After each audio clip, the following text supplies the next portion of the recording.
অনুষ্ঠান সহস্রের মধ্যে হাজার হাজার মানুষ আমরা তত্ত্ব তো জানতে না পারলেও আমরা তো ভজনা করছি।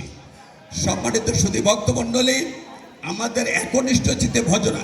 তো ইতিমধ্যেই একজন বক্তা নরেশচন্দ্র রায় বলেছেন, শ্রীমদ ভগবদ্গীতা অধ্যায় 9 শ্লোক নম্বর 22, জগৎক্ষেমং বহাম্যহম, যিনি আমার নাম করে আমাকে সতত চিন্তা করে তার কি করে যোগ এবং ক্ষেম বহন করে।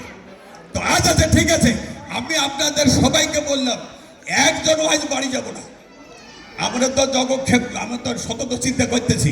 নরেশ বাবুকে 7 দিন, অন্তত 7 দিন দিলাম, 7 দিনের খাওয়া দাওয়া আমাদের দিতে হবে। কি কথাটা খারাপ বলে বলে জব কত প্রকার, তিনটি জব, 3 প্রকার। একটা হলো বাচিক জব, একটা হলো উপাংশু জব, আরেকটা হলো মানসিক জব। জয় আমি বলতেছি ওম ওম ওম, শোনা যাচ্ছে, বোঝা যাচ্ছে, এটা হলো বাচিক জব। আমি বলছি এটা শোনা যাচ্ছে, বোঝা যায়।